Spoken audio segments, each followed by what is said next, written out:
calor y trabajo? Entonces, la vez pasada hablamos, ¿qué hemos construido hasta ahora? Pues la vez pasada hablamos de que la primera impresión es temperatura, y que temperatura es esa idea de caliente y frío, y que corresponde a qué tan rápido se están moviendo las moléculas. Entonces, ¿qué tan rápido se están moviendo las moléculas? Si es en un sólido, vibran. Si es en un líquido, pues se mueven y también vibran. Y si es en un gas, pues solamente se mueven y es el choque de las moléculas que están solitas, ¿no? Despegadas todas unas de otras. Eso es un gas. Bien, y entonces,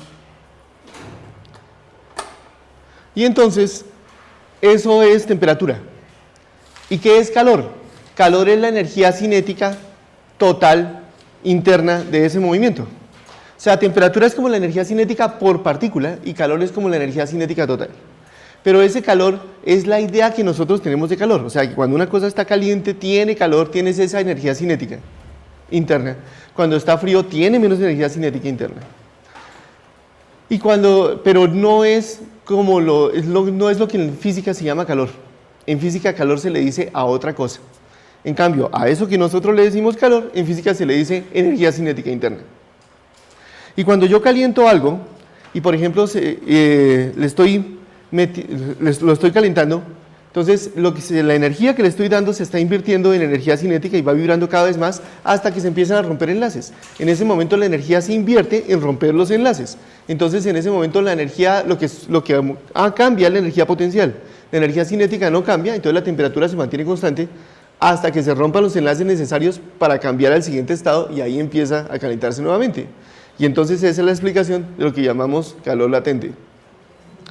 Pero bueno, entonces, ¿qué es calor?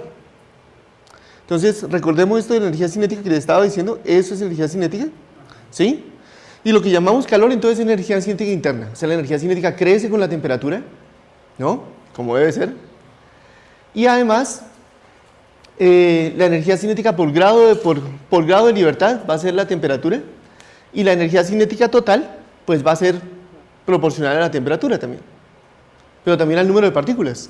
Por ejemplo, en un gas ideal, que sea solamente de bolitas, o sea, por ejemplo, helio, o sea, de un gas monoatómico como helio o argón o cosas de esas, entonces la energía cinética es 3 medios de n kV/t, donde n es el número de partículas y t es la temperatura. Entonces la componente, y por otro lado también vimos la vez pasada que la componente x de la velocidad, bueno, primero, que la velocidad al cuadrado distribuye así como una curva rara que tiene una colita larga. Y esa colita larga entonces son los que tienen más energía. Y muchos de esos tienen energía suficiente para salir. Y eso, por ejemplo, en un líquido, los que se escapan lo llamamos evaporación. Y como ellos son los que tienen más energía que el promedio, entonces los que se llevan como toda esa energía se llevan toda la plata, y los que quedan entonces quedan con menos energía, y por eso las cosas que se van secando al aire libre uno las toca y se sienten más frías que el medio ambiente.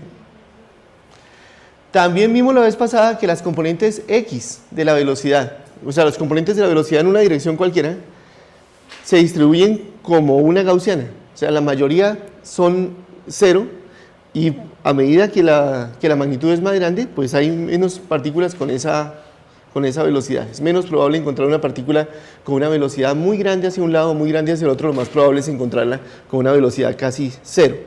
Claro, tiene que ser las mismas para un lado que para el otro, porque uno no ve que el gas se esté moviendo en una dirección. Y a nivel microscópico, entonces, ¿qué es calor? ¿Qué es lo que nosotros llamamos calor en física? No energía cinética interna, sino alguna otra cosa. Y esa cosa es, pensémosla así, fíjense.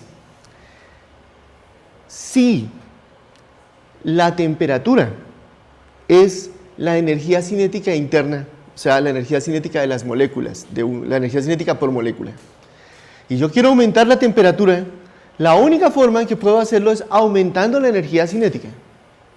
Y eso desde el punto de vista de la mecánica de Newton, la única forma que yo puedo en mecánica de Newton aumentar la energía cinética de algo es empujándolo, o sea, es haciéndole una fuerza.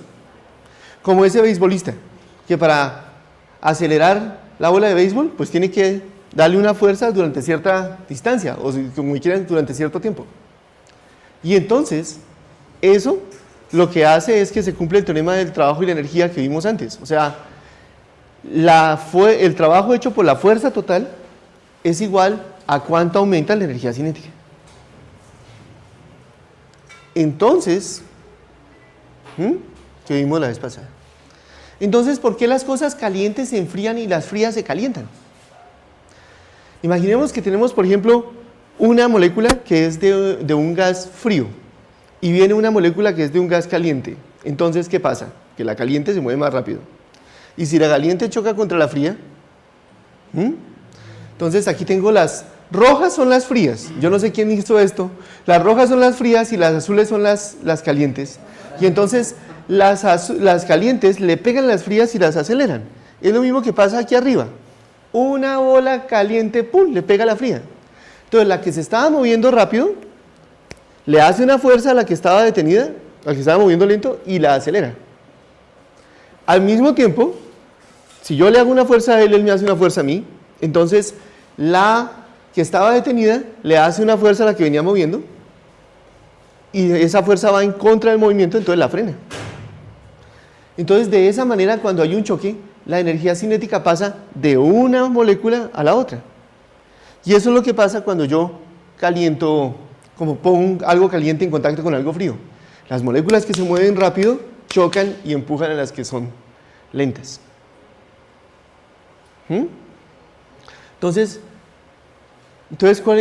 fíjense que desde el punto de vista de la mecánica de Newton, la única forma de calentar algo, o sea, aumentarle su velocidad, es hacerle trabajo. O sea, empujarlo y hacerle trabajo. Entonces, ¿qué es calor? ¿Qué pasa, por ejemplo, en esta peliculita que tengo acá? Tengo un gas ahí adentro y le pongo una hornilla. Entonces, ¿qué pasa? La hornilla es un gas caliente, es un plasma. Las moléculas de la llama se van moviendo muy rápido, chocan contra la pared de la hornilla.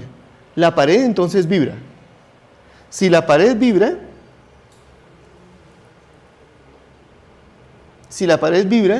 entonces le pega a las bolitas que chocan en ese momento con ella y las empuja más duro, y por eso las moléculas se van a empezar a mover más rápido. Aquí es la misma cosa, es la misma simulación. ¿Sí? Entonces, esto abajo empieza a vibrar y empieza a empujar a las moléculas que se ponen en contacto con ella, y ellas empiezan a tocar a todas las demás. Entonces, claro, en el momento en que, por ejemplo, la pared está vibrando y viene una molécula, pues la empuja, le hace una fuerza, la acelera. ¿No? Todo esto desde el punto de vista de la mecánica clásica. La acelera, y entonces por eso resulta moviéndose con mayor velocidad, y esa le va a pegar a las otras, y entonces al final la energía cinética va a ser mayor.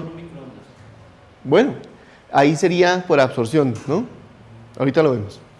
Entonces, pero desde el punto de vista aquí de calentar con una hornilla, eso sería trabajo mecánico.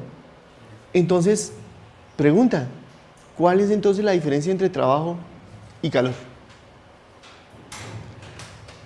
Cuando yo coloco esa estufa encima de esto, por ejemplo, cuando yo coloqué esto aquí encima de esto, esta lata de gaseosa encima de esto, y yo caliento esto acá, entonces, hay electrones moviéndose en la resistencia. Esos electrones chocan contra la estructura cristalina, o sea, contra el resto de electrones que están formando la estructura cristalina. Y esos choques lo frenan. Y esos choques ponen a la estructura cristalina a vibrar. Y por eso aumenta su temperatura. Y cuando yo pongo esto en contacto con lo otro, lo que está vibrando pone a vibrar a lo otro, y por eso se calienta. Y eso pone a moverse las moléculas de agua que están adentro, y empieza a romper enlaces, y entonces va a salir vapor de agua. Entonces, ¿todo eso fue calor o trabajo? ¿Cuál es la diferencia microscópica entre calor y trabajo? En este caso, ¿eso fue calor o eso fue trabajo? Fíjense, microscópicamente, eso vibró, lo empujó, ¿no? O sea, eso microscópicamente fue trabajo. ¿Sí? Trabajo como el que calculamos en las clases pasadas, o sea, trabajo como esto. El trabajo que aumenta la energía cinética. Entonces, la única forma de aumentar algo, la energía cinética de algo, en mecánica clásica es hacerle trabajo. Entonces, y aquí cuando esto está pegando al otro, le hace trabajo. Y acá, cuando esto está vibrando, empuja las moléculas y les hace trabajo. Entonces, pero nosotros lo llamamos calor. Entonces, ¿cuál es la diferencia? ¿Qué me dicen ustedes? ¿Qué han aprendido?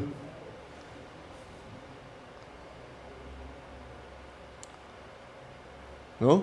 ¿O cómo lo enseñan? O sea, cuando se habla de calor es que es un trabajo creo que no se está aprovechando. O sea, es un trabajo que no se está aprovechando. Trabajo creo que no. No se está usando. Bueno, no está lejos de la realidad. O sea, que digamos que el trabajo el calor es un trabajo que no se está aprovechando.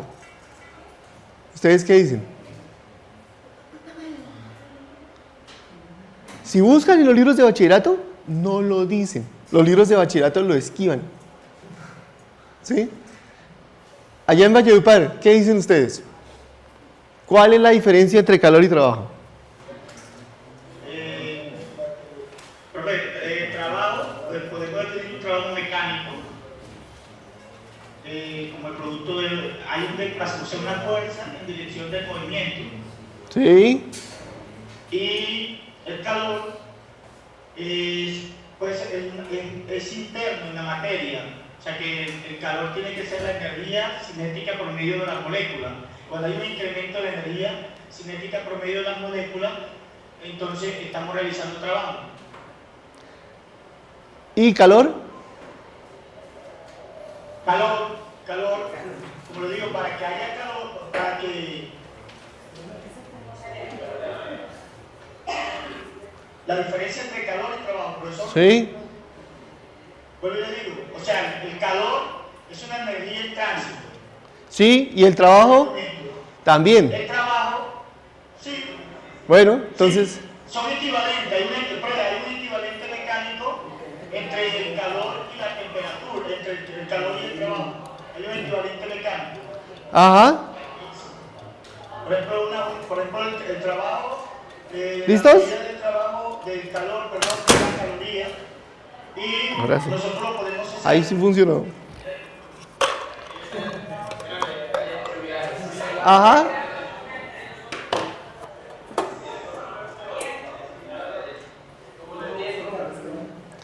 A ver, miremos un momento acá. A ver, en este ejemplo de acá, eso está vibrando. Le pega a una molécula, le hace una fuerza de contacto, desaparece el contacto y ahora esto está moviendo más rápido. Hubo una fuerza y hubo un desplazamiento. Entonces eso fue trabajo. Pero nosotros le decimos calor. Entonces, ¿a qué le decimos calor? O sea, los niños tienen la idea intuitiva de calor, que es algo que las cosas tienen. Y eso no se llama calor, se llama energía cinética interna. Pero es cierto, o sea, toda la idea intuitiva de que entre más rápido se muevan, más calor y todo eso, más energía cinética tienen, todo eso es correcto si ustedes quitan la palabra calor y ponen la palabra energía cinética interna. O sea, la idea intuitiva que tenemos de calor se llama energía cinética interna. En física le decimos calor a otra cosa. Yo tengo un sistema, por ejemplo, esta otra lata, ¿no? Ahora póker. Entonces, tengo esta otra lata, la pongo acá y enciendo la hornilla. A esa agua le está entrando energía. Porque antes estaba frío y ahora está caliente. Eso quiere decir que antes las moléculas se movían poquito y ahora se mueven mucho. O sea que la energía cinética aumentó. No se han roto enlaces porque todavía no ha empezado a hervir. Entonces eso quiere decir que la energía potencial mantiene casi constante. Entonces, si no aumentó la energía potencial elástica de los resortes que unen a los átomos, ¿no? De los enlaces, y se está moviendo más rápido, es porque le entró energía a algún lado. Entonces le está entrando energía. Entonces, la forma en que le entra energía la separamos en dos. Una la llamamos calor y la otra la llamamos trabajo. ¿Cuál es la diferencia entre calor y trabajo? Es muy sutil. La diferencia es que, por ejemplo, cuando yo hago trabajo sobre algo, veo que una de las variables que estoy mirando cambia. O sea, ¿cómo así? ¿Cómo así? Pues, ¿cómo es el estado de este sistema? Entonces, aquí le está entrando energía, porque está aumentando su temperatura. Le puede entrar de dos maneras. Entonces, ¿cómo le entra la energía a algo ahí? Puede entrarle, para que le entre energía, cambian sus variables. O sea, esto aquí adentro tiene una cantidad de moléculas. Si yo sé la posición de todas esas moléculas y la velocidad de todas esas moléculas, puedo predecir cómo se van a mover. Puedo predecir, por ejemplo, que se va a mover así, así, como en el tiro parabólico que hacíamos en la segunda clase. Y también puedo predecir entonces que si se van a chocar, qué fuerzas se van a hacer, etc. Yo puedo predecir el movimiento. Eso decía Laplace. Decía, si a mí me dan la posición y la velocidad de todo, yo puedo predecir cómo se va a mover en el futuro, ¿no? Por lo menos tenía esa esperanza. La cuestión es que si yo en este momento supiera la posición y la velocidad de todas las moléculas y las empezara a mirar, yo, por ejemplo, vería que una de estas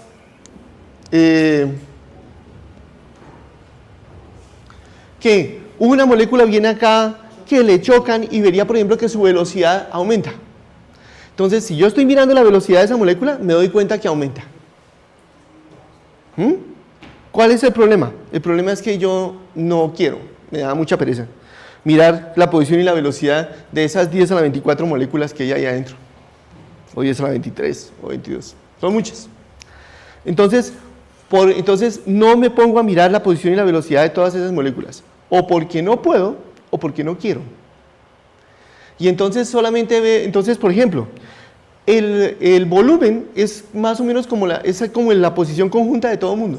Es como una variable de posición. Y si yo veo que cambia el volumen, entonces me doy cuenta. Si yo viera una molécula de esas, digamos que no quiero mirarlas todas y solamente miro una, y veo cómo le cambian la velocidad, entonces veo cómo pasó exactamente ese aumento de energía. Los cambios en la energía, los aumentos en energía que se producen cambiando variables que yo estoy mirando, se llaman trabajo. Y los que se hacen por cambiando variables que yo no estoy mirando, se llama calor. O sea que yo soy el que, entonces esa es la diferencia. Yo soy el que defino qué quiero ver y qué no quiero ver. Todo lo que mire es trabajo y todo lo que no mire es calor. Entonces, desde ese punto de vista podríamos decir que trabajo es la energía que se le da al sistema cambiando las posiciones o las velocidades que estoy viendo. Y que calor es como un trabajo de contrabando, que se hace cambiando cosas que yo no estoy mirando. Como no las estoy mirando, no puedo decir exactamente cómo se hizo. Como no puedo decir exactamente... Sí, un segundo, termino... Dame un segundo. Entonces, como no puedo ver exactamente cómo se hizo, solamente puedo dar una descripción estadística. Solamente puedo decir, fue más o menos tanto, o la probabilidad de que se haya hecho este cambio fue de tanto, y este cambio fue de tanto, este cambio fue de tanto.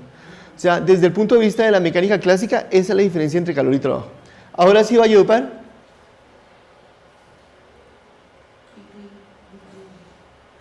Buenas, profe. ¿Sí? Cuando se explica el concepto de trabajo y calor, y ahora analizando lo que usted está explicando, yo entiendo de la siguiente forma.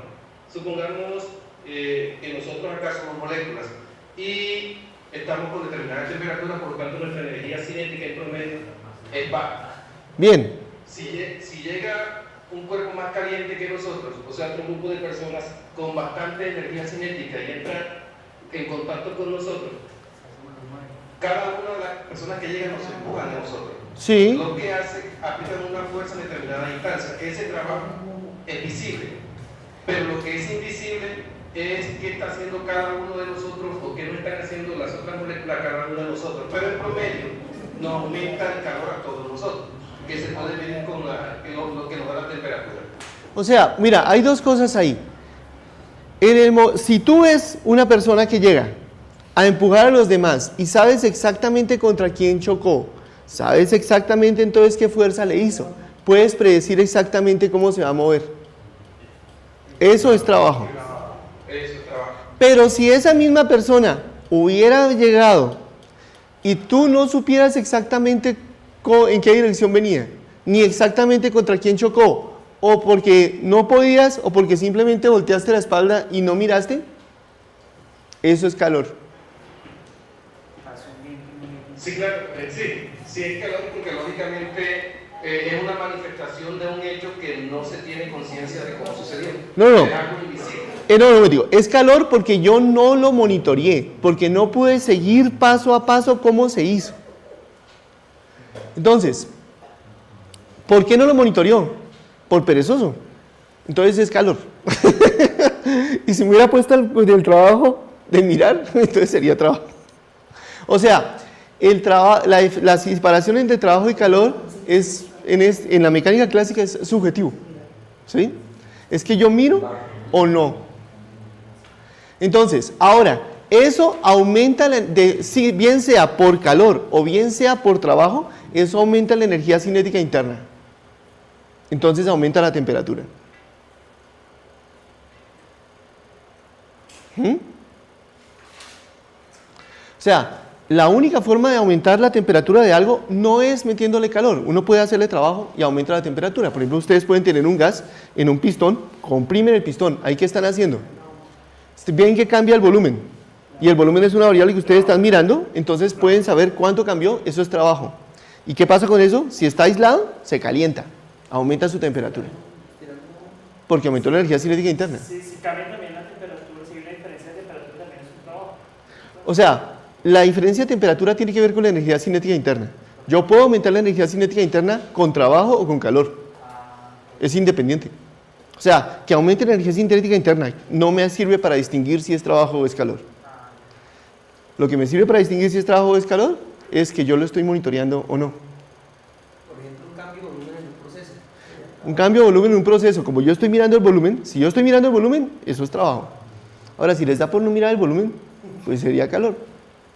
¿Listos? Vamos a volver a hacer esto. Miren, esto ya le cambió de estado a la 1, a las 2 y a las 3. Ese concepto, esa diferencia, digamos, se puede extender a otros sistemas. Uno puede pensar, por ejemplo, en la economía de un país. Yo puedo hacer mecánica estadística de la economía de un país, o sea, como la explicación de cómo es las cosas de la termodinámica usando cosas microscópicas. Y entonces el dinero que le entra al país por medio de importaciones o exportaciones legales, pues yo lo consideraría calor, trabajo. En cambio, el dinero que entra por contrabando, pues eso es calor. Porque no sé exactamente a dónde llegó, no sé exactamente qué pasó, pero yo sé que ahora hay más plata. ¿Sí? Bien. Entonces, esa diferencia, ¿sí? Una pregunta, y en esa cuestión de calor y trabajo, ¿qué sería entonces una caloría? Una caloría es una medida de energía. Entonces, nosotros llamamos la energía que está adentro, la llamamos energía interna, ¿no? Cinética o potencial. La energía, y esa energía le entra o le sale. La que le entra o le sale, la llamamos trabajo, si vemos exactamente cómo se hizo, y calor, si no vemos exactamente cómo se hizo. Y entonces, todas esas cantidades tienen las mismas unidades. ¿Sí? La misma, que es energía. La que le entra, pues será energía por unidad de tiempo, ¿no? Sería una potencia. Si ustedes quieren ver cuánto por unidad de tiempo, si ustedes simplemente quieren saber cuánto le entró, entonces eso es energía. Entonces todas esas cantidades, cuánto entra, se llama energía, cuánto sale, se llama energía, cuánto hay, se llama energía. Todo esto se lo pueden medir o en julios o en calorías. ¿Por qué? Porque cuando pensaban que el calor era una cosa diferente a la energía, entonces la medían con otra unidad que se llamaba caloría. Y entonces alguien se enseñó un experimento, ¿no? ¿Quién fue ese alguien? Joule. Que entonces cogía una cosita sellada en icopor y le ponía una paletita y le hacía así, o sea, le ponía un peso, por ejemplo, y el peso iba desenrollando un hilo y el hilo entonces iba haciendo así, chun, chun, chun, chun, a velocidad constante, y entonces eso hacía que y veían que eso se aumentaba la temperatura. Entonces la temperatura es una medida de la energía interna por molécula, si yo multiplico, o por masa, ¿no? Por moléculas, si yo multiplico por las moléculas, entonces tengo una energía interna. Si yo cojo la temperatura y la multiplico, entonces tengo que multiplicarla por una cantidad que es como, por ejemplo, por unidad de masa. ¿Cuánta energía cinética le cabe por kilo? ¿Eso cómo se llama? Capacidad calorífica. Si yo multiplico por la temperatura, entonces tengo la energía cinética total interna. Y entonces eso lo medían antes en calorías. Y ahí con ese experimento se dieron cuenta que tantos julios se volvían, que tantos julios se volvían tantas calorías. ¿Cómo es la cosa? ¿Una caloría son qué? 4.16 julios. Hay calorías con mayúscula y calorías con minúscula. La caloría con minúscula es 4.16 julios. La caloría con mayúscula son 1000 calorías chiquitas. O sea que serían 4160 julios. Entonces, si yo me como, ¿sí? Este enyucao, que tiene tantos carbohidratos y no sé qué cosas y tal. Entonces yo quemando eso, ¿no? Hago una diferencia de pH por allá dentro de las mitocondrias, ¿no? Quemando glucosa, y entonces hago todo el ciclo así, de primero la parte anaerobia, después la parte aerobia, en la cadena de transporte de electrones, muevo la ATP sintasa, hago ATP, ¿sí? ¿Eso cuánto energía corresponde? Pues eso. Esas son las unidades de caloría. Entonces eso corresponde, o sea, digamos es proporcional a eso, ¿no? Porque se pierde mucha cosa, pero digamos es proporcional a eso. ¿Sí? También se podría considerar la diferencia entre trabajo y calor como, bueno, cuando hablamos de calor, es la transferencia de energía que hay entre la temperatura o la diferencia de temperatura entre dos cuerpos, ¿sí? Sí. Y el trabajo, en cambio, no. O sea, cuando tú vas a realizar trabajo entre dos cuerpos, simplemente hablas de la fuerza que le aplicas a ese cuerpo para moverlo. Digamos, a ver, sí es cierto, pero en promedio. O sea, cuando tú tienes, por ejemplo, tú ves que una molécula le choca y no sabes exactamente cómo le chocó, hay procesos en los cuales a veces el intercambio de temperatura va al revés. De lo de menos temperatura a lo de más temperatura. Lo que pasa es que esos procesos son poco probables.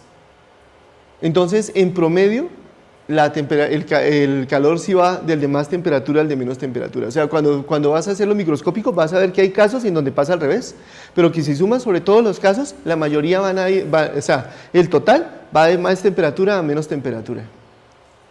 Ahora, lo de la diferencia de temperatura puede ser muy sutil.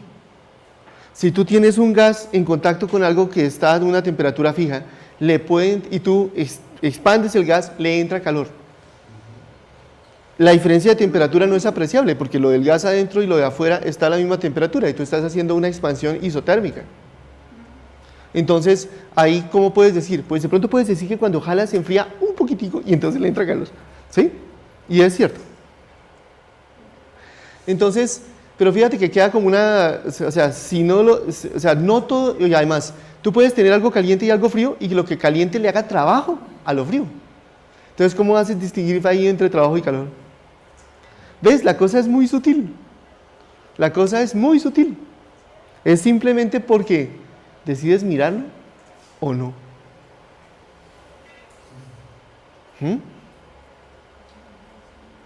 sea, lo describo con estas variables, con estas cosas y estas cosas. Lo que yo y lo demás me da manera de describirlo, entonces doy una descripción estadística. La parte que doy de descripción estadística va a ser calor y la parte que yo sigo al pie de la letra va a ser trabajo. Fíjense que parece raro, pero si ustedes me aceptan esto, entonces todo se ve como natural. Al final todo sí entra, sale, ¿no?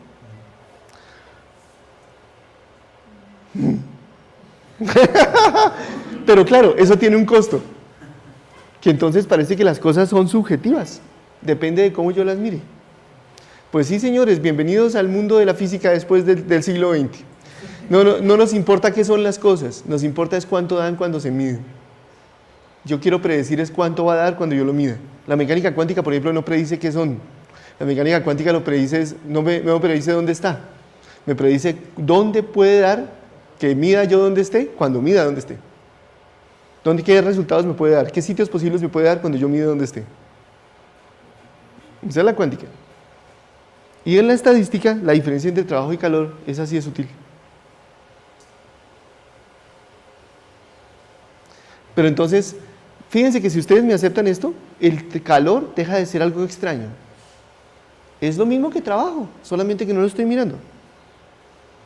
Y entonces, pues no hay una cosa rara que se llame calor, como un fantasma que llega y entra. No, es el mismo trabajo microscópico. Ahora, puede haber otras, entonces toda forma de transferencia de energía, toda forma en que yo pueda coger de un lado y ponerle energía al otro, ¿sí? Va a ser trabajo si yo le puedo dar una descripción exacta. Y si yo no puedo decir exactamente qué va a pasar, o sea, de qué estado pasa a qué estado pasa, va a ser calor. Entonces toda forma de transferencia de energía la voy a poder clasificar como trabajo o calor. Entonces, ahora, ¿qué formas de transferencia de energía conocen?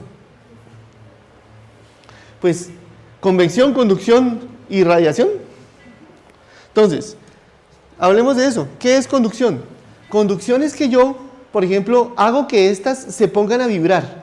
Y estas al vibrar hacen vibrar a las que están pegadas al lado y hacen vibrar a las que están pegadas al lado o las que choquen con ellas. O sea, si ustedes transmiten solo energía cinética, eso se llama conducción. Fíjense que ahí en la conducción no hubo una molécula caliente que se movió hasta el otro lado. Eso no pasó.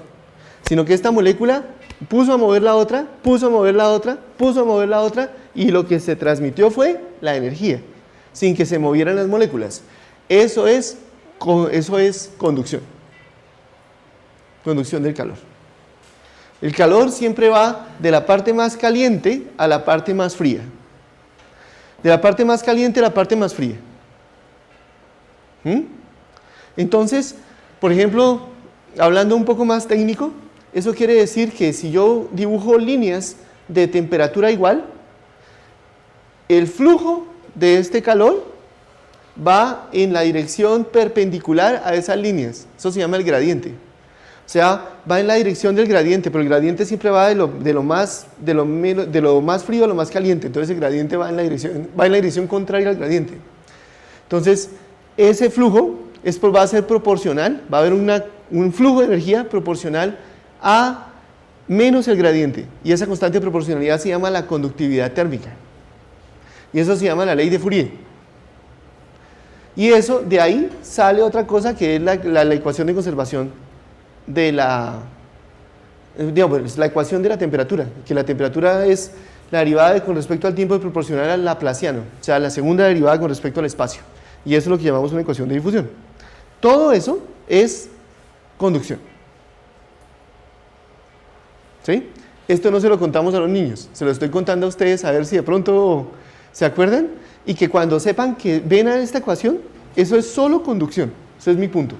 Si ustedes piensan en una difusión del calor, la difusión del calor solo es conducción. ¿Ok? Ahora, una cosa interesante. Si los electrones chocan contra otros electrones, si electrones de conducción chocan contra electrones de conducción en un material, entonces le va transmitiendo su energía cinética, eso es electrones. ¿Sí? Pero, si los electrones chocan contra la red cristalina, las vibraciones también se pueden ir moviendo, ¿no? Esa es la de fonones. Eso es lo que quería decir ahorita. Nosotros tenemos la intuición de que las piedras son malas conductoras y que los metales son buenos conductores. ¿Por qué? ¿Por qué unos son malos conductores de calor y por qué los otros son buenos conductores de calor? ¿Ah? No, esa es la definición. O sea, si tú coges una varita de aluminio y la pones en la llama, te quemas. Por la composición cristalina. Va por ese lado, por la composición cristalina, muy bien. ¿Pero por qué? Los metales están mucho más juntos, quizá. Podría ser, que los metales estuvieran más juntos, puede ser, o sea, si los enlaces son más fuertes, podría vibrar más, ¿no? La cuestión no es qué tan rígido, qué tan ordenada es la estructura. Si la estructura es muy ordenada, entonces hay muchas formas en que puede vibrar. Entonces, por ejemplo, la cuestión es que lo que se mueven son vibraciones. O sea, si esto golpea a lo otro, lo que hace es ponerlo a vibrar en los sólidos. Entonces, ¿cómo se transmite? Para poder transmitir con esas vibraciones tiene que haber muchas formas en que pueda vibrar. Y eso solamente lo hay si la estructura es ordenada. Entonces, los cristales transmiten mucho mejor el calor que lo que es desordenado. Un vidrio, por ejemplo, es silicio, óxido de silicio desordenado. En cambio, el cuarzo es el mismo óxido de silicio ordenadito. Entonces, yo esperaría que el cuarzo sea mejor, que transmita bien el calor y el vidrio no. Los metales suelen tener una estructura bastante ordenada, forman un cristal metálico. Algunos, por ejemplo, tienen una estructura que se llama centrada en la cara, otros tienen una estructura que se llama centrada en el cuerpo, etcétera, etcétera. Pero si yo meto impurezas, entonces, por ejemplo, si a hierro, que es un metal, le echo carbón, entonces eso se vuelve desordenado y como un vidrio. Y entonces ya no transmite bien el calor. Esa es la pregunta. ¿Cuál de estos dos materiales creen ustedes que es buen conductor de calor y cuál malo? ¿El diamante o el acero? Si ustedes le dicen a los niños, todos los niños van a decir, el acero es buen conductor de calor. ¿Cierto? Pero no. Fíjense ustedes que las sartenes que son de acero tienen mango de acero. En cambio, las sartenes que son de aluminio tienen mango de caucho o de madera. Bueno, ¿por qué? Porque si tuvieran mango de aluminio, se queman ustedes inmediatamente. El aluminio es muy buen conductor de calor. En cambio, el acero es tan malo que ustedes pueden cogerlo. Eso está frío y en cambio eso está la cola, bueno, se dice el culo, ¿no? El culo de la sartén está caliente, así se llama, yo qué culpa. El culo del sartén está caliente. Entonces, miren, ¿cómo será de malo el acero para ser conductor? Que si ustedes, que eso por debajo, las sartenes de acero, se le tiene que poner un disco de cobre. Y el disco de cobre después se forra otra vez en acero, ¿no? Y si uno daña una olla, ¡pa!, se le suelta esa parte y uno ahí ve el disco de cobre. Para que pueda expandir el calor por toda la base. Eso con las de aluminio no es necesario. Con las de acero sí. Si usted, aún así, o sea, si no tuviera eso, ustedes lo ponen en la llama y en los sitios que estén en la llama sería caliente y todo lo demás estaría frío. Incluso ustedes lo pueden ver, a pesar de que tiene esa cosa de cobre, ustedes ponen una sartén al calor, a la llama de gas, por ejemplo, y solo en los sitios, en cada sitio donde hay una llama de gas salen burbujitas. Ve uno ahí el circulito, la coronita de burbujas, porque el acero es tan mal conductor que no calienta uniformemente. Los hornos, los altos hornos, donde se funden metales, se aíslan usando acero. O sea, se sostienen en el aire con una estructura de acero, porque el acero es tan mal conductor de calor que no hay problema. En cambio, el diamante es de los mejores conductores de calor que hay. Hace mucho tiempo tuve la experiencia de tener una oblea de diamante artificial, del tamaño casi de una hostia, o sea, una oblea grandotota. Y entonces la cogía así con la mano y cortaba hielo con la oblea. Y era tan grande, como era grande, entonces cogía todo el calor de mi mano y se lo pasaba al hielo y lo cortaba como si fuera mantequilla, así. Aquí vamos a ver una película que hace lo mismo, pero con una lentejita de diamante. Como la lentejita es tan chiquita, solamente le coge calor de los dedos. Entonces no corta tan fácil, pero tampoco lo hace tan mal.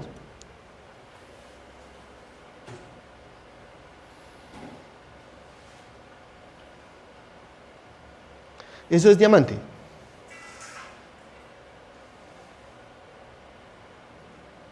Entonces, inmediatamente el calor se transmite al hielo mientras lo mantiene entre los dedos. Entonces, lo corta, miren. Lo derrite.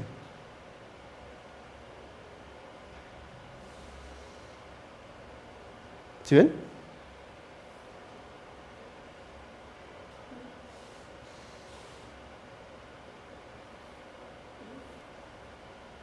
Como ustedes pueden ver, el diamante tiene una conductividad térmica excepcional.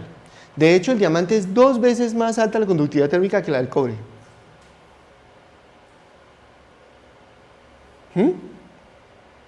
O sea, el diamante es muy buen conductor de calor y el cobre, el acero es pésimo.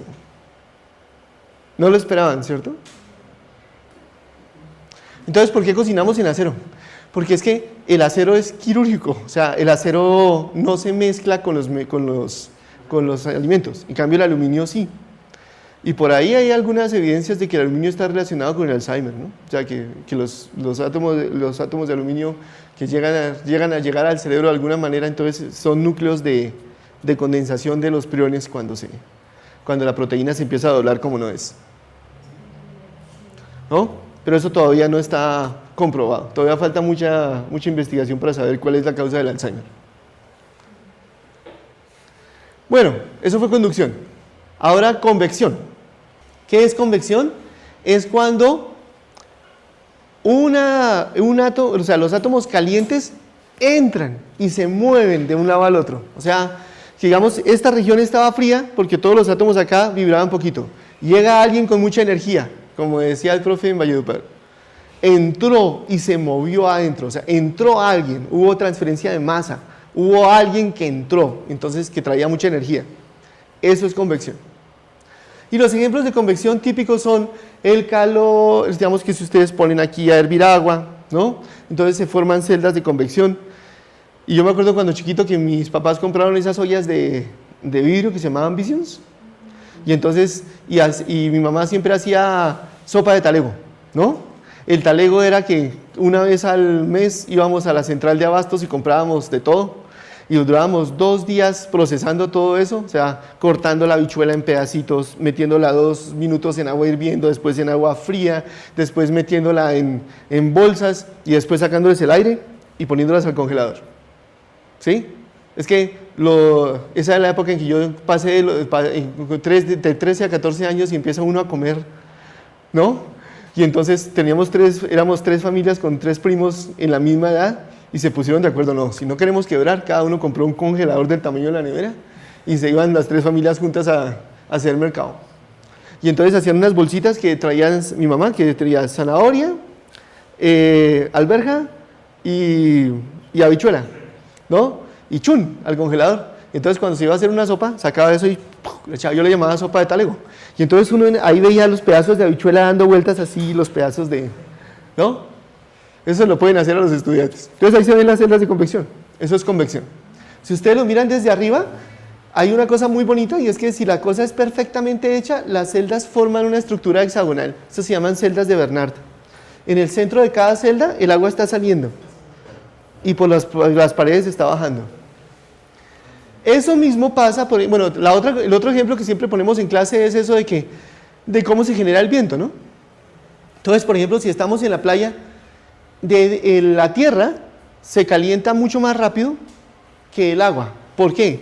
Porque le cabe más energía cinética, digamos, a la roca que al agua. Digo, menos energía cinética. Entonces, para poder acumular energía cinética tiene que vibrar más. Aquí hay muchos más modos que tienen que vibrar, entonces tienen que acumular mucha más energía para que vibren con mayor amplitud. La capacidad calorífica del agua es mucho mayor que la de la tierra. Entonces cuando el sol calienta, esto se calienta más que esto. O sea que el aire aquí está más caliente que acá. O sea que el aire aquí caliente sube, porque tiene menos densidad. Entonces por Arquímedes sube, ¿no? Y aquí en cambio, entonces al subir deja un hueco. Y entonces ese hueco es llenado por esto y se forma una celda de convección así.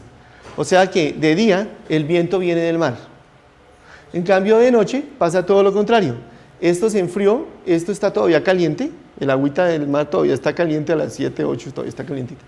Más en el Caribe. Entonces, aquí el aire sube, aquí baja y el viento va de la tierra al mar. Bueno, pero un ejemplo que es muy, muy bonito, que de pronto los estudiantes no conocen, hay dos ejemplos muy bonitos. Este es el clima de la Tierra. El clima de la Tierra está regido por la convección. ¿Cómo es la cosa? Si la Tierra no girara, entonces aquí se calienta la Tierra más que en el polo, ¿no? Aquí los rayos del sol van de frente, aquí los rayos del sol dan de ladito, esto se calienta, esto no se calienta, esto es caliente, esto es frío, y entonces se forma una celda de convección que sería así. Una para el hemisferio norte, otra para el hemisferio sur. El aire caliente subiría en el ecuador, seguiría hasta los polos y ya bajaría. Pero lo que pasa es que la Tierra gira, y como la Tierra gira, esa celda de convección a la velocidad a la que gira la Tierra se rompe en 3. Y entonces ustedes tienen que cada una de estas celdas se rompe en 3, y entonces en el centro tienen una celda de convección aquí, aquí tienen otra celda de convección así, y aquí tienen otra celda de convección aquí. Entonces, el aire caliente aquí sube, y como sube, se lleva toda la humedad. Y cuando llega arriba, que arriba la temperatura es menos 70 grados, entonces se condensa en gotitas y llueve. Y entonces a todo lo largo del Ecuador llueve. Por eso, en la línea del Ecuador ustedes tienen selvas. La selva del Amazonas. Aquí entonces esto sube, aquí baja y aquí sube. Se forman 3 celdas de convección. El aire caliente sube acá y se lleva toda la humedad hasta arriba. Y allá arriba se forman nubes y llueve. Y entonces por eso llueve a lo largo de todo el Ecuador. Y por eso a lo largo de todo el Ecuador son selvas. El Amazonas, el Congo, Indonesia. Ese aire que sube así ya está seco, porque ya toda la humedad que tenía cayó como lluvia. Entonces ese aire seco entra acá y baja y produce desiertos. Arriba, el desierto de Arizona, el desierto del Sahara, el desierto de Gobi. En el sur, el desierto de Atacama, el Kalahari y Australia. Y después, aquí arriba, vuelve a pasar lo mismo que pasaba en el Ecuador, sube aire húmedo y llueve. Y entonces eso genera la tundra, Escocia, toda la tundra y la taiga en Rusia, y en el sur, en Siberia, y aquí en el sur, el sur de Chile, que llueve muchísimo. En la Patagonia no llueve porque el viento viene de acá. Entonces, el sur de Chile que llueve, entonces se encuentra con los Andes y llueve. El sur de Chile, aquí no hay tierra. Nueva Zelanda, ahí sí llueve. Entonces el clima de la Tierra está regido así. Por eso aquí hay selvas, por eso aquí hay desiertos. ¿Sí sabían eso? Y miren que es una cosa que le puede explicar uno a cualquier persona. Imagínese la Tierra así, imagínese que aquí está caliente, ¿sí? Imagínese la Tierra así, aquí está caliente, aquí en los polos está frío, entonces se formarían como en la olla 2 celdas así. Pero como la Tierra gira, entonces esto se rompe en 2 así y 2 así. Aquí donde sube, entonces el aire caliente sube y llueve. Todo esto son selvas. El Amazonas, el Congo, Indonesia. Aquí ese aire que ya viene seco, entonces cae. Y entonces forma en los trópicos dos anillos de desiertos. 1 y 2. Y después allá vuelve a llover, tenemos 2 anillos nuevamente de lluvia. ¿No? Y cualquier persona se los entiende. Entonces ya tienen un tema de conversación con el próximo compañero de buceta. ¿Listo? Ok. ¿Alguna pregunta?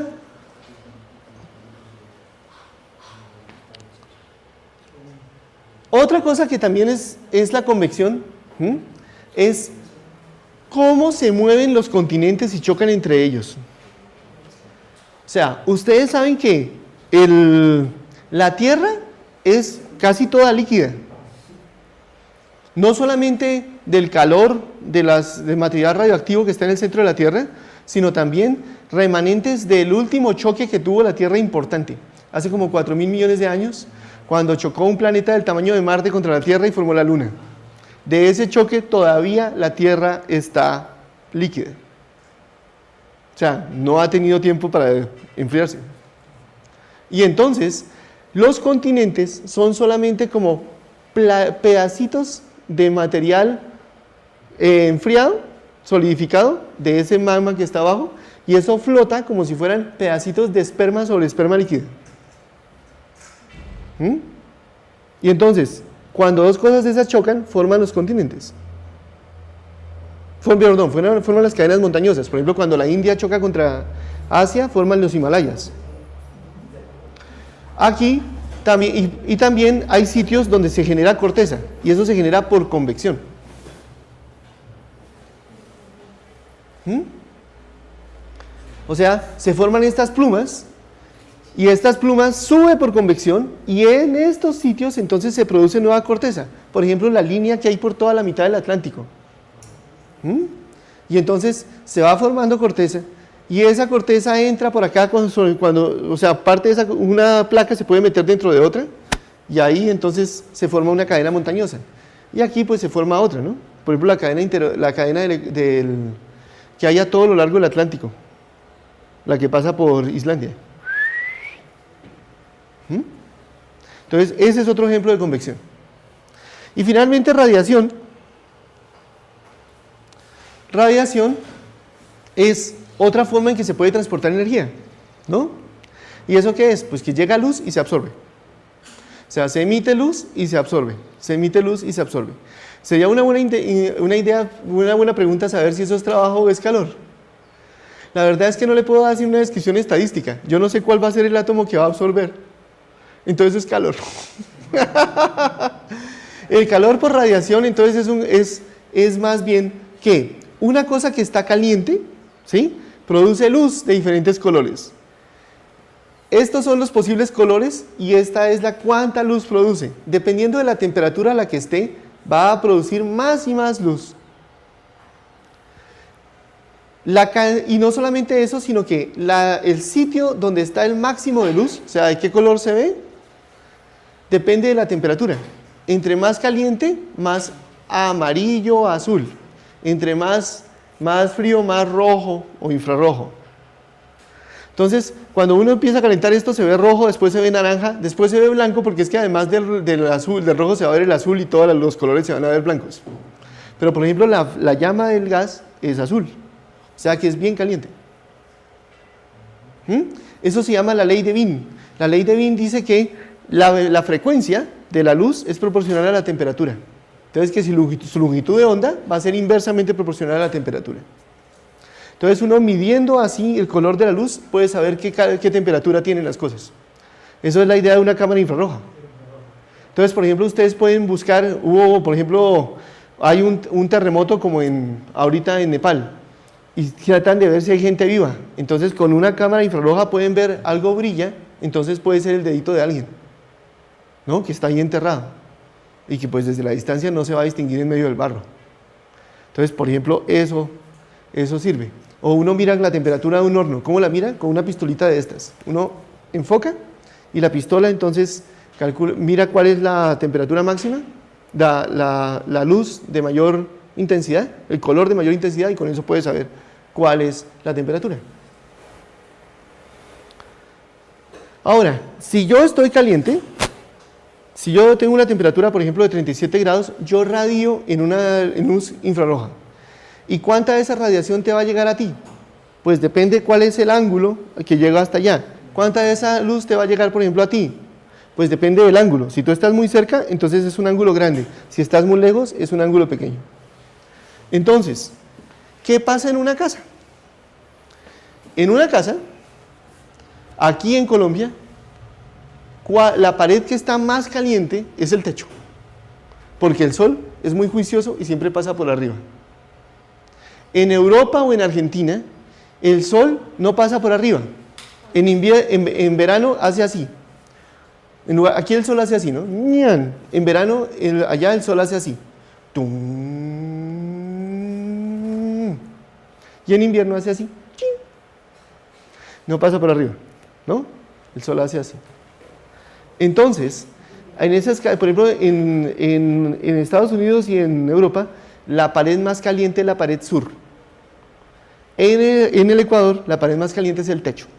Si el techo está muy lejos, ese techo está caliente, va a irradiar y esa energía me va a llegar a mi cabeza. Si el techo está muy lejos, el ángulo es pequeño y me llega poquita energía. Si el techo está cerca, el ángulo va a ser muy grande y me llega mucha energía del techo. Y entonces mi cabeza se va a calentar. ¿Por qué ustedes sienten más calor si la cabeza está cerca del techo que si la cabeza está cerca del piso de baldosa? ¿Ustedes creen que el piso de baldosa está más frío? Ustedes pongan un termómetro en el aire cerca del piso de baldosa y pongan un termómetro en el aire cerca del techo y van a ver que la temperatura es la misma. Entonces, ¿por qué sienten más calor arriba que abajo? Porque ustedes no son un termómetro, ustedes son una cabeza llena de agua. O sea, esto es como si fuera esto lleno de agua. Si lo ponen aquí abajo, recibe mucha radiación, mucha energía de lo que está cerca. Y el piso sí está mucho más frío que el techo. No el aire, sino el piso. Entonces la que radia va a ser mucho menos energía que lo que viene del techo. Y esa energía va a ser la que recibe. Eso va a hacer que la temperatura de su cabeza aumente hasta que la energía que radia su cabeza es igual a la energía que recibe. ¿Y hasta dónde sube? La energía radiada crece como la temperatura a la cuarta. Eso se llama la ley de Stefan Boltzmann. Y entonces, si ustedes suben un poquitico la temperatura, claro, en grados Kelvin, ¿no? Si suben un poquitico la temperatura, entonces radian más, bastante más. Y entonces se les va a subir la temperatura hasta que radien lo misma energía por minuto que le está entrando por minuto. Y entonces, si ustedes reciben mucha radiación de arriba, se van a calentar. Si ustedes reciben poca radiación de arriba, se van a enfriar. Por eso, la idea es colocar el techo alto. Y ustedes saben mejor que yo que, en especial, en la costa, en sitios calientes, como por ejemplo como en Valledupar, ¿cierto? Las casas que tienen el techo alto son más frescas. Las iglesias, por ejemplo, ¿no? Los españoles aprendieron eso de los árabes, aprendieron a construir de esa manera. Y también a hacer con paredes grandototas para que se mantuviera fresco. Y también, por ejemplo, hacer un techo doble, entonces un techo así y un techo así, y el aire pasa entre los dos techos. Todo eso sirve para tierra caliente. Pero los españoles pensaron que esa era la única forma, aprendieron a construir así, y después se vinieron acá y construyeron así en todas partes. Entonces, lo que funciona en Cartagena, en Tunja se muere uno de frío. Pero los españoles igual construían igual en todas partes. ¿No? Ahora, la casita de Ternit, aquí es sobrevivible, ¿no? En cambio, en la costa Caribe o en Villeta, esto es un horno, hay que vivir por fuera, ¿no? ¿Por qué? Porque el techo está muy abajo y porque no hay un techo doble que permita circulación. Ahí incluso es mejor tener teja de barro, porque cuando llueve la teja se moja y después cuando haga sol se evapora, y ustedes ya saben que la evaporación disminuye la temperatura. Entonces, eso es radiación. Si yo quiero calcular cómo me quiero sentir, cómo es el confort, o sea, cómo me siento yo en un sitio, tengo que calcular cuál es la temperatura que va a generar así. También tengo que calcular cuánta energía está radiando ese computador, cuánta energía está radiando ustedes, y si hay por ahí una gallina, cuánto radia una gallina. Y hay unas tablas. Dice, una vaca genera tanto calor, una gallina tanto calor, ¿no? Entonces se piensa que la gallina es esférica, más o menos tal radio, y entonces tiene esta área, y esa área se multiplica por esta cantidad, y nos dice cuánta energía está saliendo de la gallina. La gallina esférica. Y eso sirve para saber entonces cuántas gallinas puedo colocar en el corral, porque si pongo muchas, se mueren de calor. Ciclos térmicos. ¿Cómo empezamos a enseñar ciclos térmicos? Pues miren primero qué es trabajo, ¿no? Entonces, trabajo en un gas. Vamos a trabajar solo con gases porque esos son los que se entienden más fácil, ¿no? Y muchas máquinas son solo con gases. Y con eso entonces los niños ya pueden predecir muchas cosas. Entonces, por ejemplo, trabajo. Si yo comprimo un gas, tengo que hacer una fuerza. ¿Por qué? Porque acá las moléculas chocan contra la pared que yo estoy comprimiendo, y si yo no pusiera fuerza, pues esto se expande. Si esto fuera en el espacio exterior y aquí solamente hubiera una cantidad de moléculas, ¿qué pasaría con esto, Pristón? Pues que le están haciendo fuerza de este lado, él acelera, ¿no? Si no acelera es porque alguien le está haciendo una fuerza. Si yo lo quiero comprimir, entonces yo tengo que hacer una fuerza por lo menos igual a la fuerza que me están haciendo. Si le hago una fuerza igual, entonces esto se mueve a velocidad constante y se comprime. ¿Cuánto es la fuerza que tengo que hacer? Pues igual a la que él me hace. El gas chocando, entonces genera una fuerza por unidad de área que se llama presión. Si la multiplico por el área, me da la fuerza. ¿Cierto? Cuando yo comprimo, tengo que empujar esas moléculas para allá. Tengo que irlas empujando. Entonces a todas les tengo que hacer un poquito de trabajo. En total, ¿cuánto trabajo he hecho? Pues, si yo voy comprimiendo y la fuerza se mantiene constante, esa fuerza se mueve una distancia. Entonces el trabajo va a ser la fuerza por la distancia. Pero la fuerza es la presión por el área. Entonces eso quiere decir que el trabajo es igual a la presión por el área por la distancia, o sea, es igual a la presión por el cambio de volumen. Yo llamo, alguien por allá hace mucho tiempo se inventó que el trabajo es positivo, no si yo lo hago sobre el gas, sino si el gas lo hace. O sea que el trabajo que le entra al gas, el trabajo que le entra al gas es menos W. Una convención que quedó fea desde el principio, pero ¿qué le vamos a hacer? Y entonces, por ejemplo, ¿qué pasa si yo tengo una expansión, por ejemplo? Si el gas se expande, no lo comprimo, sino se expande de A hasta B, a una presión constante. Pues que el trabajo va a ser el área debajo de la curva, porque va a ser la presión por el cambio de volumen. Esta es una gráfica de presión contra volumen. ¿Y qué pasa si eso no es presión constante, sino que la presión cambia en cada momento? Pues yo puedo pensar que son pequeños rectángulos y que el área de todos esos rectángulos, o sea que en cada momento la presión es constante, después la presión es constante, la presión es constante, y eso me genera un rectángulo, ¿sí? Eso me genera así un rectángulo. Y el área de rectangulitos, y el área como una escalera, y eso lo puedo hacer como rectangulitos, el área de abajo de esa escalera va a ser, todos los escalones van a ser rectángulos, y el área de sumada de esos rectángulos va a ser el trabajo que hizo el gas, si se expandió, o que yo hice sobre el gas, si fue que yo lo comprimí. Los niños no tienen ningún problema en calcular esto si ustedes se lo dan en papel milimetrado o cuadriculado. Entonces, ¿cuál es el área de abajo? Ese es el trabajo. Y si ustedes hacen la curva bien, lo hacen bien. O sea, lo hemos hecho y no hemos tenido ningún problema en hacerlo. Entonces, por ejemplo, esto, por ejemplo, ¿qué pasa si yo comprimo el gas o expando el gas a temperatura constante? A temperatura constante, entonces la presión cambia como nKT sobre el volumen. Y entonces va a ser así, ¿no? La ley de los gases ideales. PV igual a NK Boltzmann T. Entonces si yo despego la presión va a ser NK Boltzmann T sobre B, o sea es como 1 sobre B, o sea es una hipérbola. Y entonces el área abajo de esa curva es el trabajo que hace cuando se expande o se comprime a temperatura constante. Entonces con eso, ahora sí, veamos un ejemplo de un ciclo térmico. El ciclo térmico más fácil para empezar a enseñar no es el de Carnot, como está en todos los libros. El más sencillo es el de Stirling. ¿Cómo es el ciclo de Stirling?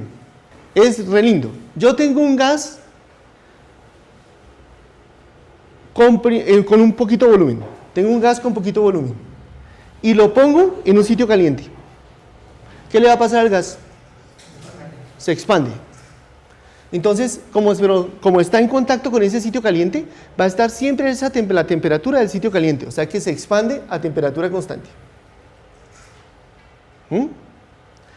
Después acá, cuando ya se expandió, lo cojo así y lo llevo a un sitio frío. Y en el sitio frío entonces se comprime. Entonces aquí tengo el horno caliente, ¿sí? Y aquí tengo el hielo. Entonces, digamos que estos son los sitios y que este fuera el globo. No lo voy a poner porque se quemaría, pero digamos, si yo pongo aquí el globo y lo pongo en calor, el globo se expande por el calor. ¿Sí? Y entonces eso fue una expansión a temperatura constante, una expansión así. Después yo cojo el globo y así lo pongo en el frío. Al ponerlo en el frío se contrae. Uy, lo hubiera podido hacer con la botella la vez pasada, ¿se acuerdan? Se contrae. Al contraerse, entonces disminuye su volumen. Esto es volumen de para allá, entonces disminuye su volumen, va de para acá. Disminuye su volumen.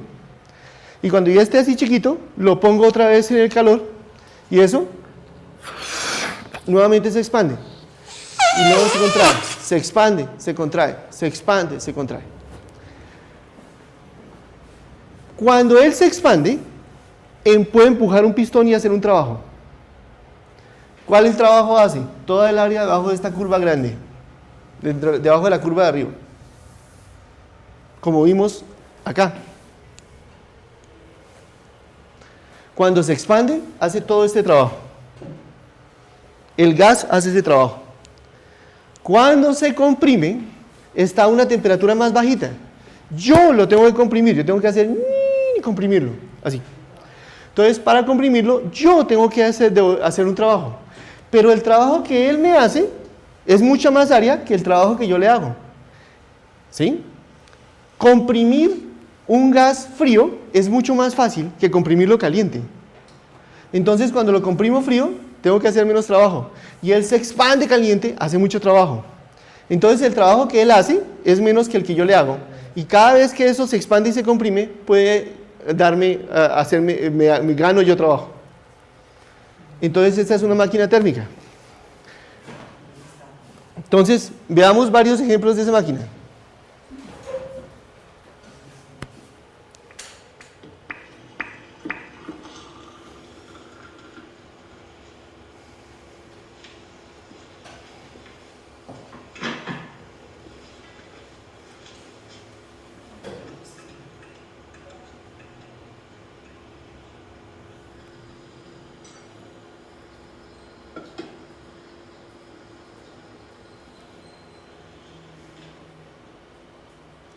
Entonces fíjense que esto tiene dos placas.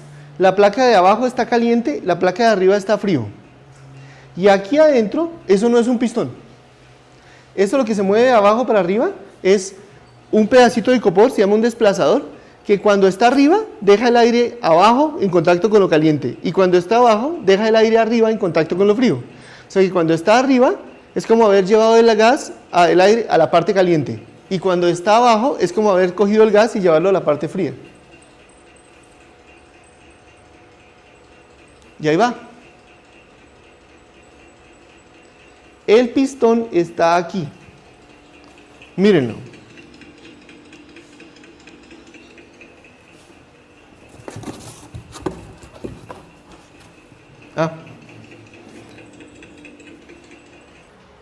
Aquí adentro tenemos un pedacito de icopor.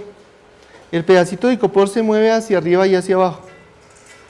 Cuando está arriba, el aire está en contacto con la parte de abajo que va a estar caliente. Y entonces, ¿qué va a pasar con el aire? Se va a expandir. ¿Dónde se expande? Aquí hay un pistoncito. Esto aquí es un pistón. Déjame un momentico cómo hago para... Así. ¿Sí ven el pistón? Está acá. Entonces aquí hay una membranita y esa membrana... Entonces el aire se va... Si esto está arriba... El aire va a estar, si el icopor está arriba, el aire va a estar abajo. Si el aire está abajo, está en contacto con el lado caliente, se expande. Y al expandir, empuja este pistón. Ese pistón entonces va a mover esta rueda. Esta rueda tiene otro palito a 90 grados. Ese palito va a empujar el icopor hacia abajo. Al empujar el icopor hacia abajo, el aire queda en contacto con el lado frío y entonces se enfría. Al enfriarse, el pistón se retrae. Alguien tiene que empujar el pistón. ¿Quién es? La rueda, que lleva su movimiento. Entonces, de esa forma, la rueda acumula un momento la energía en forma de energía cinética de rotación y empuja, hace ese trabajo sobre el pistón para devolverlo. Ustedes pueden calcular, por ejemplo, cuánto sube y baja el pistón. Si yo les doy cuál es el radio de esto y cuál es la altura, ustedes saben cuánto volumen hay. Y si la temperatura de abajo, por decir algo, son 30 grados centígrados y la de arriba 22, ¿ustedes pasan eso a Kelvin? Digamos que esto sería como 300 y 310 grados Kelvin. Entonces eso quiere decir que eso crece un porcentaje de ¿cuánto? ¿Cuál es la diferencia de cuánto crece la temperatura? De 300, ¿cuánto es 310 dividido 300? ¿Ah? Crece como un 3%. Y entonces el volumen va a crecer en un 3%. Eso es lo que va a subir aquí este volumen. Si yo les doy el radio de esto, me dicen cuánto va a subir la altura. ¿No? Presión, el volumen a presión constante, el volumen es proporcional a la temperatura. Y entonces por eso va a subir esto así. O sea, en resumen, eso funciona. Bueno, entonces vamos a ver. Todos, por favor, aquí, calentemos las manos. Bueno, yo las puedo calentar así, ¿no? Caliente las manos así. Fíjense que esto no así solito no está funcionando. Si yo lo pongo a girar, se frena, ¿no? O sea, tiene buenos rodamientos, pero después de un momento se frena. ¿Cierto? Ahora vamos a hacer que cada uno lo haga más rápido. ¿Ustedes listos? Entonces voy a ponerlo aquí en mi mano para que se caliente la parte de abajo. También lo podía hacer así, pero no, esto sería un riesgo. Esto es para baja temperatura. Entonces vamos a ver. ¿Listo? Ponlo sobre las manos. Solo la parte de abajo, ¿no? La de arriba tiene que mantenerse fría. ¿Listo? Entonces fíjense que eso va a empezar a girar en una dirección. Ahí dice cómo se debe girar. ¿No? Creo que es así. ¿Listo? Pásaselo a la siguiente. ¿Cómo es la cosa? Aquí esto está caliente y esto está frío. La de abajo está caliente, la de arriba está fría. Entonces, cuando el desplazador está arriba, el aire está en contacto con el calor y se expande. Al expandir, empuja este pistón. Este es el pistón. Entonces, esto está caliente y entonces cuando esto está arriba, el gas se expande y sube el pistón. Cuando el aire está en contacto con lo de arriba, se comprime y baja el pistón.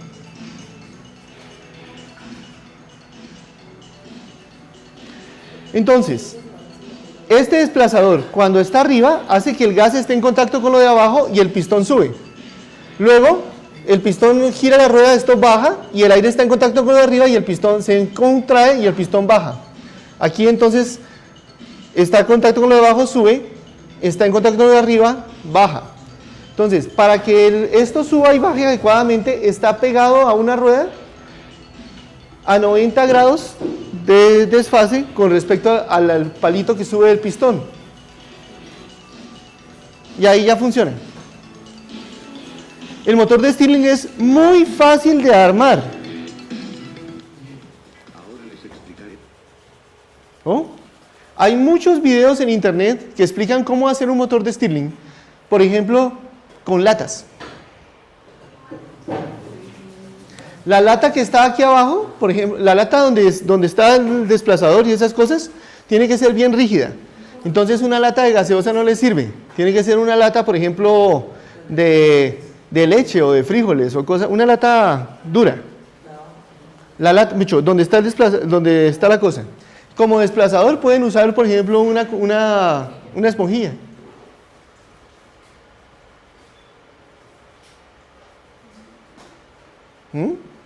Y aquí se usan todas las cosas como palitos y pueden usar esto como una fuente de calor. Aquí tenemos otro motor de esos. ¿Sí? Aquí necesitaríamos otra vez que nos hicieran zoom. Qué pena. ¿Sí? Entonces, aquí hasta solo esto. Eso es. Entonces, miren, este también es un motor de Stirling. La parte aquí es caliente y esta parte con radiador es fría. Y entonces el aire está en este pedacito. El aire está en este pedazo. ¿Se puede enfocar?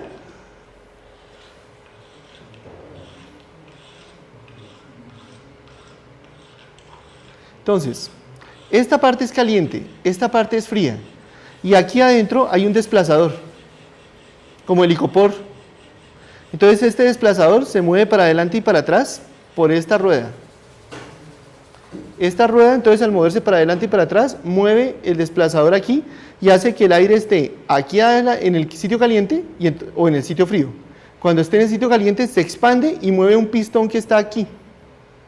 El pistón está en este lado. Aquí simplemente tenemos el sitio que está caliente y está frío y que se mueve con el desplazador, igual que en el que acabamos de tener en las manos. Y cuando esto está aquí al lado caliente, expande este pistón. Cuando está en el lado frío, comprime el pistón. Entonces, este sí funciona es con llama. De hecho, funciona es con alcohol. Entonces, esperamos no generar un...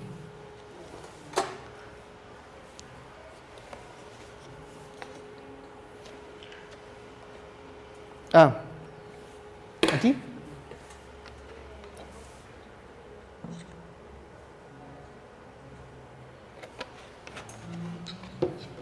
Y aquí hay un mecherito.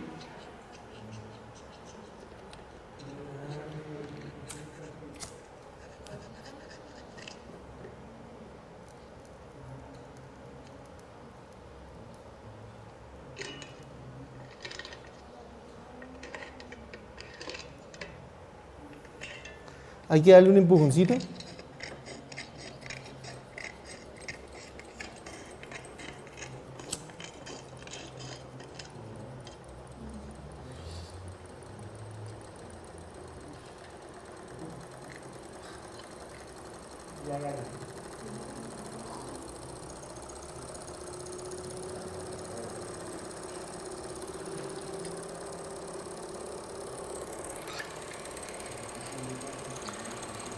Los motores de Stirling son supremamente buenos porque pueden usar cualquier fuente de calor.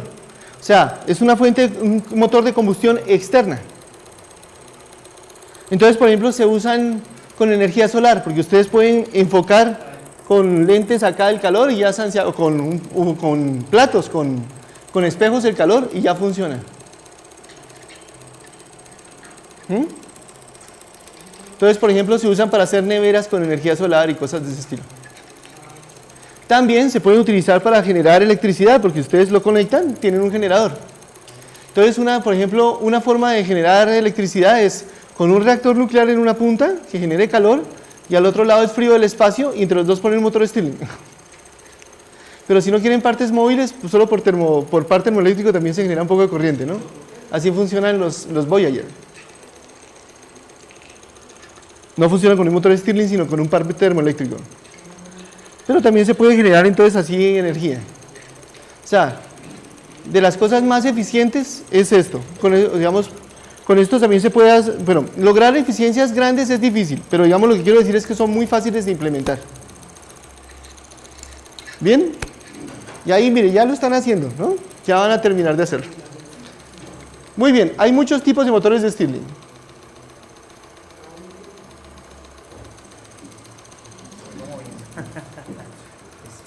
Y aquí ¿no?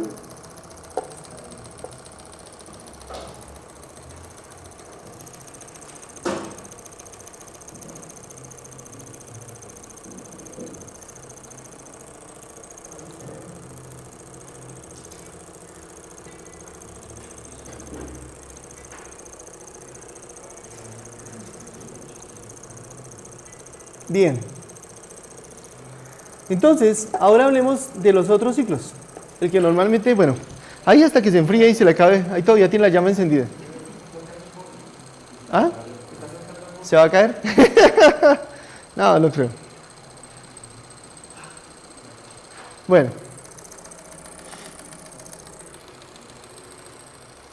Ahora que se enfríe. El otro ciclo que nosotros conocemos es el ciclo de Carnot. Bueno, entonces, ustedes con el ciclo de Stirling, acá, ustedes pueden calcular perfectamente con los niños, decirles, miren, la temperatura de arriba es tal, la temperatura de abajo es tal, hacer el dibujo en papel cuadriculado y que los niños calculen cuánto trabajo genera la máquina por ciclo. Ese es el área, ¿no? ¿Cómo funciona la cosa? Aquí le entra calor. Cuando está en la parte caliente y se expande, le entra calor. Cuando está en la fría y se contrae, le sale calor. Cuando yo lo muevo de aquí a aquí, él hace trabajo. Cuando se comprime, yo le hago trabajo. Cuando lo muevo de la parte caliente de la parte fría a la parte caliente, ¿hace trabajo? No, no ven que el volumen no cambia, entonces no hay trabajo. Cuando pasa de aquí a acá, no hace trabajo. ¿Listos? Ahora veamos el ciclo de Carnot. El ciclo de Carnot es diferente al ciclo de Stirling en esto. Uno primero coloca el gas en un sitio caliente y se expande. Pero después no lo pasa al ciclo frío, sino lo deja solito, aislado, y lo vuelve a expandir. Entonces al expandirse solito se enfría. Después lo coloca en el sitio frío y entonces ahí lo comprime, frío. Después lo suelta y lo vuelve a comprimir solo, y como está solito, entonces ahora se calienta. La expansión del primer lado es a temperatura constante, lo que llamamos isotérmica. La siguiente expansión, entonces esta expansión es isotérmica. La siguiente expansión es solito, lo que llamamos adiabático, o sea que no le entra ni sale calor. Esta compresión es isotérmica, a temperatura fría. Y esta compresión es adiabática. Entonces, ¿cómo es el flujo de energía? Cuando él se expande aquí, le está entrando energía en forma de calor y le está saliendo en forma de trabajo, ¿cierto? ¿Y qué pasa con la energía interna del gas? ¿Aumenta o disminuye cuando se mueve de aquí a acá? ¿Aumenta la energía? Les voy a dar una... ¿Ustedes qué dicen allá en Valledupar? ¿Aumenta la energía? ¿Qué dicen? No los oigo. Cuando se expande acá, ya vamos a volver ahí, a la 1, a las 2 y a las 3. Cuando se expande acá, ahí, ¿está aumentando la energía? ¿La energía luego no es proporcional a la temperatura? ¿La energía no es 3 medios de nK Boltzmann-T? Entonces, si la temperatura no cambia, la energía no cambia. Ustedes grábense eso en la cabeza. La energía de un gas es cinética toda. Entonces la energía cinética es proporcional a la temperatura. Si la temperatura no cambia, la energía cinética de un gas no cambia, la energía no cambia. Un gas ideal no tiene energía potencial, solo cinética. Entonces, aquí la temperatura es constante, entonces la energía no cambia. ¿Eso qué quiere decir? Que lo que le entra como calor, le sale como trabajo. Y por eso la energía que está allá adentro no cambia. Si ustedes son la energía, de aquí entran 2 personas por segundo por la ventana y salen 2 personas por segundo por la puerta, el número de personas acá no cambia. Lo que entra como calor, le sale como trabajo. Aquí abajo, cuando se enfría aquí a temperatura constante, todavía no vamos, venga, volvemos hasta allá. Cuando se expande en el sitio caliente, la energía no cambia. Lo que le entra como calor, le sale como trabajo. Saltemos la parte adiabática un momento. Ahora sí que está en la parte fría. Cuando está en el lado frío, la temperatura es otra vez constante. ¿Cambia la energía? No. Si la temperatura no cambia, la energía no cambia. Entonces, lo que le sale de calor, le entra como trabajo. Lo que le entra como trabajo, le sale como calor. Cuando se está enfriando acá, cuando se está comprimiendo acá, perdón, todavía no hemos llegado ahí, toca esperar.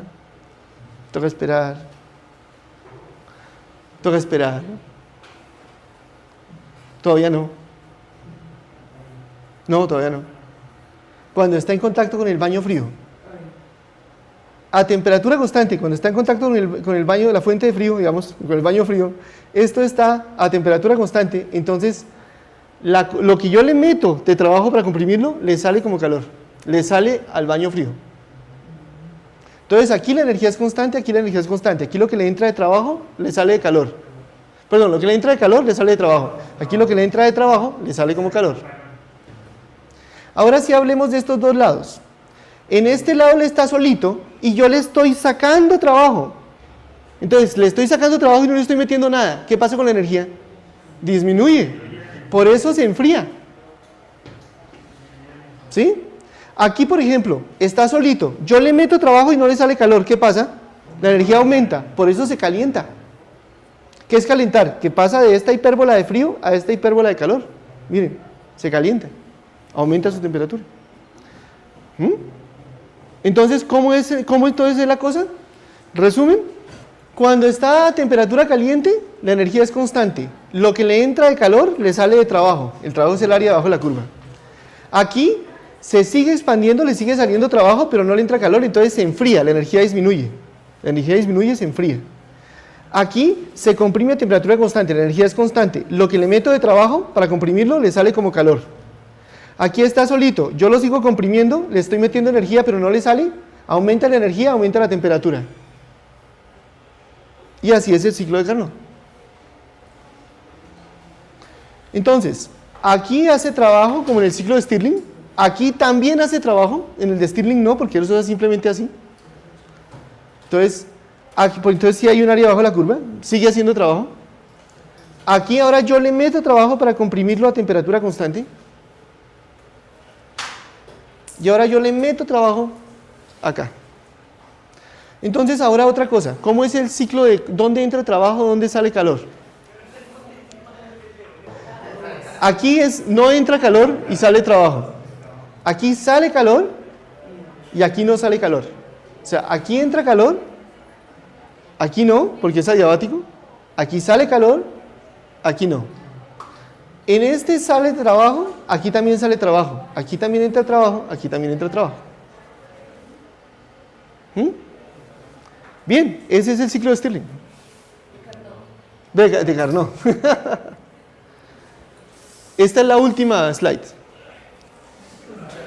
¿Una integral? Es la única integral. Esta integral es para ustedes. Los niños, ¿cómo hacen integrales? Cuadritos, ¿no? Si ustedes hacen bien el dibujo, les sale bien a los niños. Entonces, si la temperatura es constante, la energía es constante. Yo quiero saber cuánto trabajo se hace cuando esto expande. Y quiero saber también cuánto calor entra. Digamos que yo quiero saber cuánto calor entra. Como la temperatura es constante, la energía es constante. Eso quiere decir que el calor que le entra es igual al trabajo que le sale. El trabajo que le sale, entonces el calor que entra lo puedo calcular viendo cuánto trabajo le sale. Ahora bien, el trabajo que le sale es igual al área de abajo de la curva.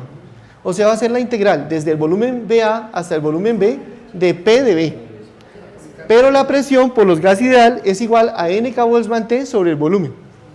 El NK Boltzmann T lo puedo sacar de la integral y entonces me queda la integral de dB sobre B. Y la integral de dB sobre B es logaritmo.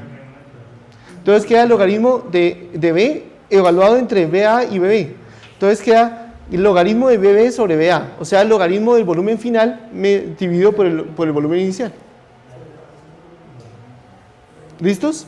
Esto va a ser muy importante. Esto lo dejamos ahí. Entonces para la próxima clase, la próxima clase vamos a hablar de entropía. Entonces, fíjense que el flujo de calor y el flujo de eso no es tan complicado si uno lo mira acá. Cuándo entra trabajo, cuándo sale calor. ¿Cómo es el ciclo de Stirling? ¿No? Para terminar. El ciclo de Stirling. Aquí es a temperatura constante. ¿Eso qué quiere decir? Que la energía es constante. Entonces lo que le sale como trabajo, le entra como calor. Acá, ¿sale trabajo? No.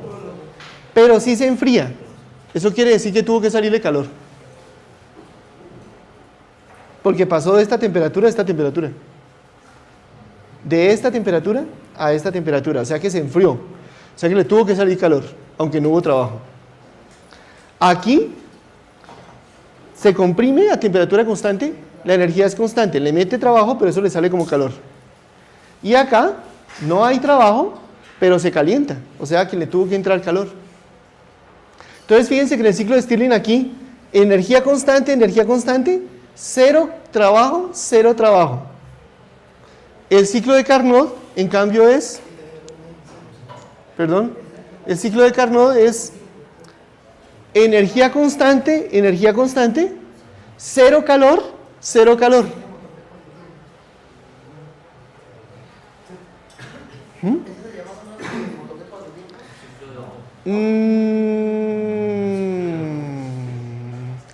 Lo que hay que ver es si la expansión es adiabática, ¿sí? Si cuando empuja el pistón, ¿sí? O sea, como es la expansión, no es tan fácil. Por ejemplo, el ciclo diésel se parece a este, pero tiene aquí un corte. porque ahí tiene una parte a presión constante. O sea, los ciclos pueden ser más complicados. Pero de todas maneras ustedes pueden unir ciclos, o sea, para dar las mismas áreas, ¿no? Bueno, ¿listos? Entonces, sigan rumiando para la próxima clase. ¿Qué quiere decir eso? De que calor es trabajo de contrabando.